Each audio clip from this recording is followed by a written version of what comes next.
You feel it, don't you? That tiny, humiliating doubt you swallow every time someone says, "I would never do that to you." That feeling that love is supposed to be safe, but your life keeps proving it's conditional. There's a reason you keep getting surprised. You keep trusting the part of people that performs loyalty instead of the part of people that calculates survival.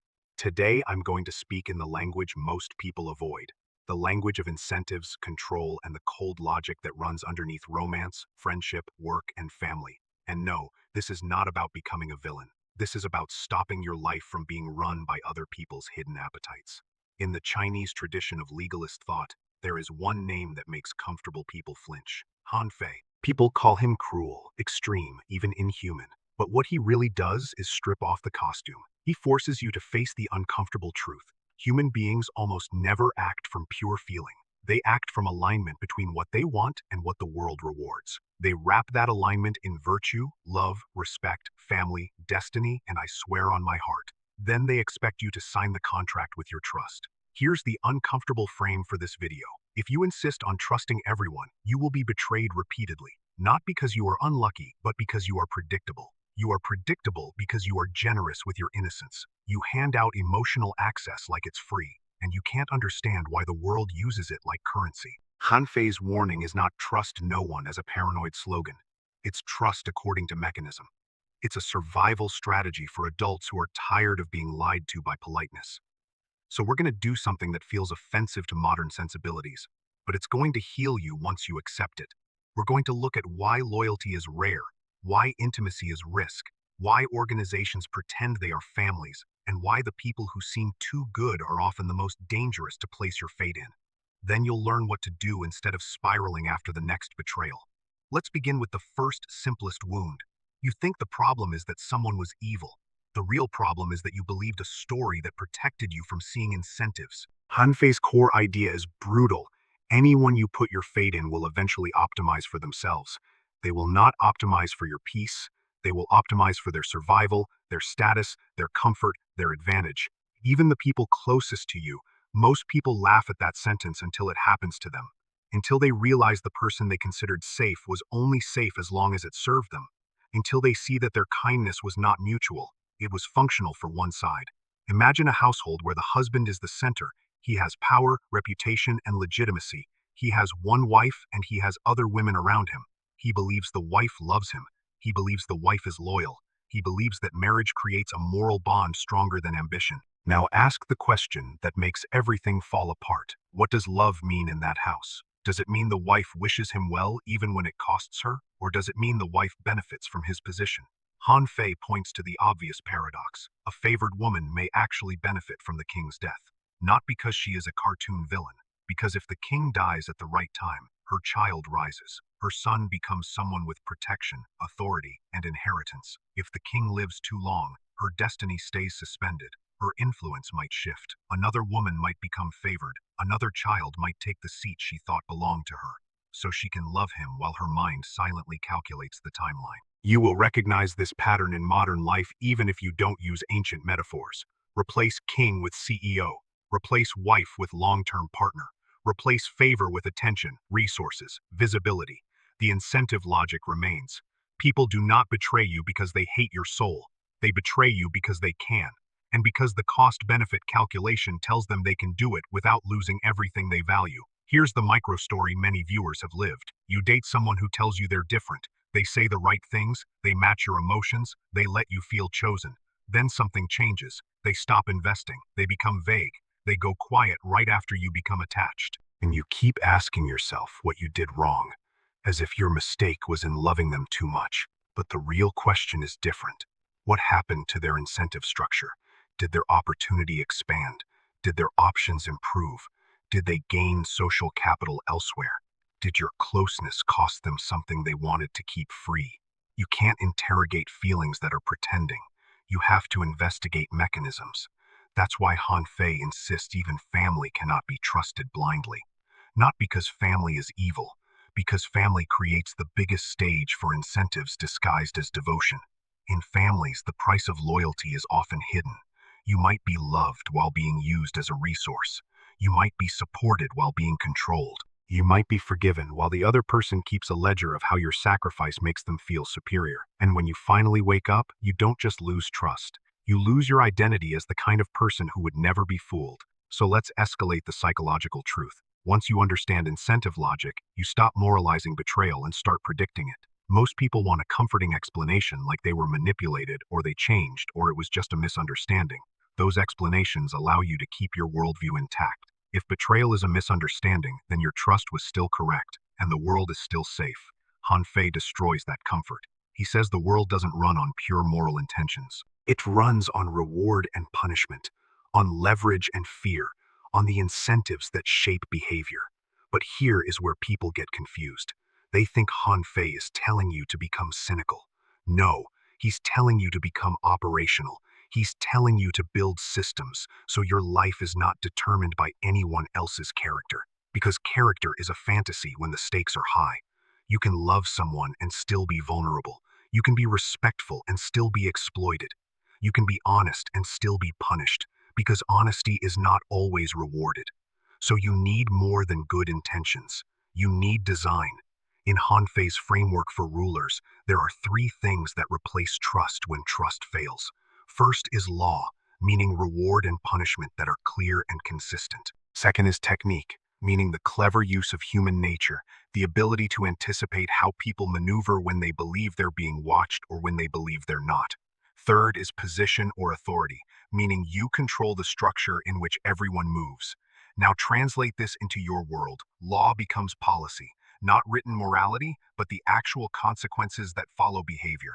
If a coworker repeatedly undermines you and nothing happens, then you don't have a law, you have a wish. If you speak up and lose opportunity, then the law of the environment punishes honesty, and then you should not be shocked when people lie. Technique becomes monitoring, information security, and reality checks. Not spying like a villain, but verifying like an adult, asking for documentation. Reviewing performance metrics instead of trusting charm. Separating what someone says from what they do. Position becomes boundaries. It means you are not emotionally or socially dependent on the person's approval. It means you have your own leverage. You don't hand your fate to their moods. This is why the famous line from Han Fei lands so hard. Don't trust absolute loyalty. Don't trust someone because they look sincere. Look at incentives. Look at what they gain if they betray you, and what they lose if they do. In every workplace, you can see the same pattern. The person who never complains and always agrees may actually be neutral, not loyal. The person who says they believe in the mission may simply want to remain untouchable until the moment they can pivot. The person who appears ethical may be ethical within a personal agenda, because there's an especially dangerous type of person in Han Fei's view. The person who does not fear punishment and does not seek reward. The person who is pure, principled, and unshakable. In modern language, they seem admirable, but in power dynamics, they are uncontrollable. If they don't care about consequences, you can't manage their behavior with normal incentives. This is why in some organizations you see the moral hero cause chaos. Not because morality is evil, but because they are not predictable. They act from a private compass that may contradict the organization's survival needs. If their values align with leadership, they look like a savior. If they diverge, they become a threat to stability. So here's the psychological problem for the average person. You romanticize unpredictability when it flatters your ideals. You call it authenticity. You call it integrity. But the moment unpredictability hurts you, you act shocked as if you didn't choose vulnerability. Han Fei would say, "Stop confusing admiration with safety." And now we reach the deeper wound.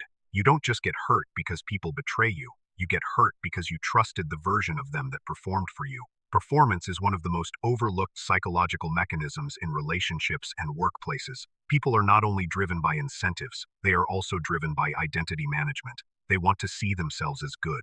They want to be seen as good. They want to maintain a self-image that reduces anxiety. So they act good even when their actual behavior would betray the truth. This is why certain people become masters of the emotional script. They speak like they understand you. They mirror your pain. They promise consistency. They say, "I would never." They use therapy language before they use accountability. Then, when the incentive shifts, their behavior shifts with it. Let's bring this into a modern boardroom or office. Think of the coworker who is always transparent. They send you messages. They share updates. They appear helpful. They never miss deadlines. They get along. You start trusting them, even feeling proud that you have a good relationship at work. Then layoffs happen, or a promotion comes, or a project gets restructured. Suddenly, you see a different pattern. The helpful coworker starts rewriting history. They claim credit for work you did. They imply you were difficult. They offer explanations that make you look unstable. And your first instinct is to defend your character, because you think character is the evidence that should matter. But in incentive environments, evidence is not moral, it's strategic. People remember who benefits them, not who deserves credit. Han Fei's perspective teaches you something humiliating but empowering. Do not assume your moral clarity will automatically transfer into their decision-making. Their brain is not wired to honor your pain. Their brain is wired to protect their position. That's why you need to watch not only behavior, but also timing. Who helps you before they need you? Who praises you before they ask for something? Who becomes distant right after you become too expensive emotionally? Here's another micro story. A friend you've known for years stops replying. You ask if everything is okay. They say they're busy. Months pass. You attend an event and see them laughing with someone else, someone you never expected them to choose. You feel betrayed, but you can't point to a single clear betrayal moment. It's more subtle. It's a slow reallocation. If you want the Han Fei answer, it's this. They did not betray you. They rebalanced their priorities. Their loyalty was never guaranteed.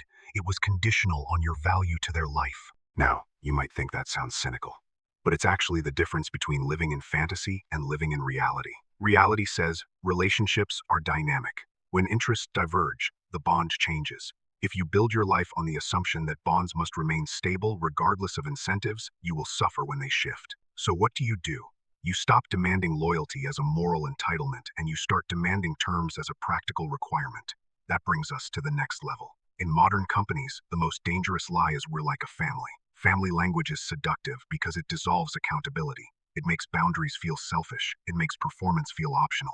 It makes conflict feel taboo. Many companies use family as a cultural sedative. They want you to care beyond your contract. They want you to tolerate chaos because we're all in this together.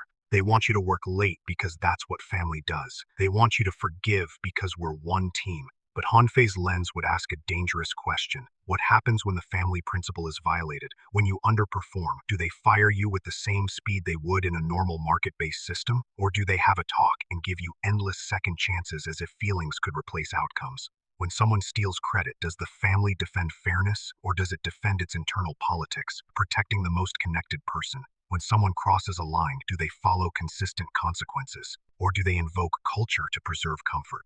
If family exists only when leadership wants extra sacrifice, it's not family, it's extraction. A contract-based mindset doesn't mean you're heartless, it means you're honest. You hire people not because you love them, but because they produce value. You compensate them not to feel good, but because performance requires exchange. This is not cruelty, it's clarity, and clarity is what protects you. Because once you accept that work is an incentive system, you stop begging for fairness from people who have no obligation to provide it. You stop hoping the moral speech from HR will magically override the power reality inside the organization.